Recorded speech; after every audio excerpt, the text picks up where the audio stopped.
The Headless Scholar. Once upon a time, in a land far away, there lived a great scholar.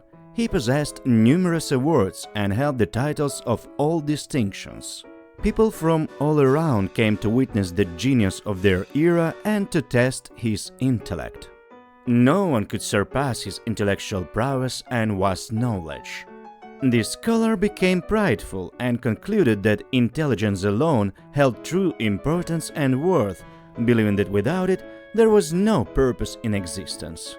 However, a mischievous spirit of a brook overheard this and decided to play a prank on the scholar. The spirit disguised itself as an old man and went to the town square, standing before the crowd, and proclaimed, "Behold, the great scholar extols the virtues of his mind as if nothing else matters, but without a body, his brain cannot last even 3 minutes."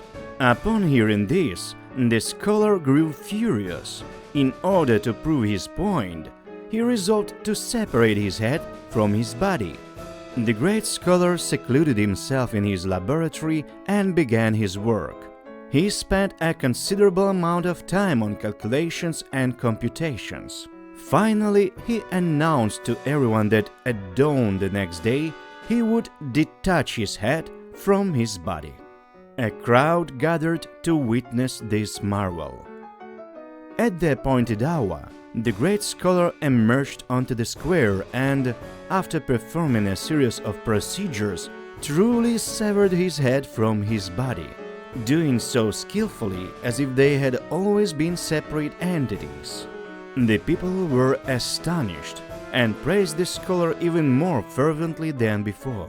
Delighted with such success, the scholar delivered a speech. The crowd applauded, but they did not disperse. They stood watching, curious about what would happen next. The scholar expressed his gratitude for their attention and stated that he had proven his point, so it was time to go their separate ways. However, the crowd on the square only grew larger. The scholar became perplexed, wanting to leave, but his legs, arms, and body no longer obeyed him. He was no longer their commander, the great scholar. He couldn't even move a finger. Regardless of his orders, pleas, or scientific reasoning, his limbs remained motionless. Meanwhile, the number of people on the square continued to increase, their curiosity intensifying. They even began poking at him with their fingers. His colleagues took pity on the scholar, carried his head and body back to the laboratory. In recognition of his past achievements, they placed his head and body in an honorable spot, feeding and nourishing him daily. People, on the other hand, started coming even more frequently to behold the great scholar's head. Sometimes, this is how life unfolds, once a laureate, now an exhibit. Perhaps to this day he remains there contemplating. Intelligence is undoubtedly valuable, but with intelligence alone, one cannot restore their severed head to its rightful place.